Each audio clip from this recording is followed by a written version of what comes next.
না রে ভোলা, এখানে আর দেরি করে লাভ নেই। আজ তো গ্রাম দেবতার পুজো, সেখানে তো মাঠে পুরো গ্রাম একসাথে রান্না বান্না হবে। আহা, সে কি আনন্দের কথা! তুই বরং সময় মতো পৌঁছে যাস, দেরি করিস না ভোলা, দোকানপাট বন্ধ করে আয়। ও বুড়িমা, বুড়িমা, এই তো দেখো সমস্ত তাজা তাজা সবজি নিয়ে এসেছি, এবং চালটা না হয় পাশের বাড়ির বৌদি নিয়ে আসবে। আর সকলে অন্যান্য জিনিসগুলোর আয়োজন করে দেবে। রান্নাগুলো যদি ঝটপট হয় তবেই না গ্রাম দেবতার পুজোটা তাড়াতাড়ি শুরু হবে। কি বলো তুমি? তাড়াতাড়ি শুরু করে দিই রান্না বান্না। এই তো বৌদি, আমি চালখানাও নিয়ে চলে এসেছি।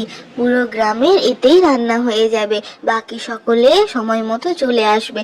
আমরা বরং ভাতটা চাপিয়ে দিই, তারপরে না হয় সবজি, ডাল, ভাজা, যে সমস্ত কিছু রান্না হবে সেগুলো আমরা চাপিয়ে দেবো। আর পায়েসও তো করতে হবে, তাই একটু বেশি করে চালটা আনা হয়েছে।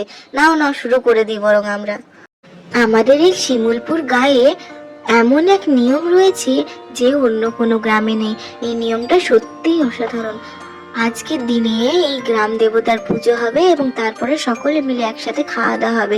এর থেকে ভালো আর কি হতে পারে? তাছাড়া বুড়িমার হাতের ফুলকো ফুলকো লুচি, তা না হলে তো আমাদের প্রত্যেক বছরের আজকের দিনটা জমে না। ফুলকো লুচি, তার সাথে পায়েস। আমি আর কি বলবো, এই গ্রামে যখন থেকে বিয়ে হয়েছিল আমার, তখন থেকেই তো আমি এই গ্রাম দেবতার পুজোর দিন রান্না বান্না করতে ভালোবাসি।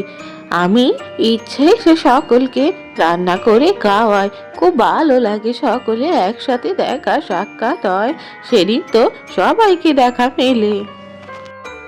একদম ঠিক বলেছো বুড়িমা। না হলে তো আজকাল তো কেউ কারো বাড়ি থেকে বেরোই না, সব তো নিজের নিজের কাজেই ব্যস্ত।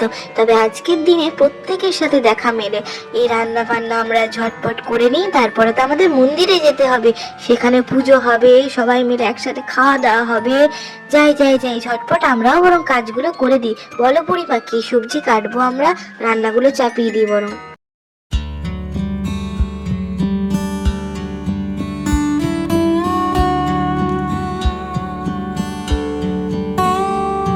মেয়েরা, বৌমারা, রান্না বান্না সকল কিছু হয়ে গেছে। এবার পুরোহিত মশাই পুজোটা করলেই সকলকে ভোগ দেওয়া হবে।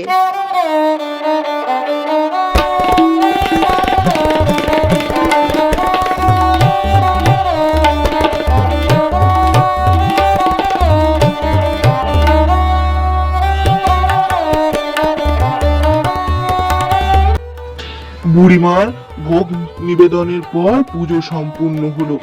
এ তো আজকালকার কথা নয়, বছরের পর বছর ধরে বুড়িমা আজকের দিনে সকলে গ্রামের মানুষের জন্য রান্না বান্না করে আসছে। এ তো এক আনন্দের সময়। এই ভোগ প্রসাদ যেন অমৃত। যাও যাও যাও, এবার সকলে ভোগ প্রসাদ খেয়ে নাও।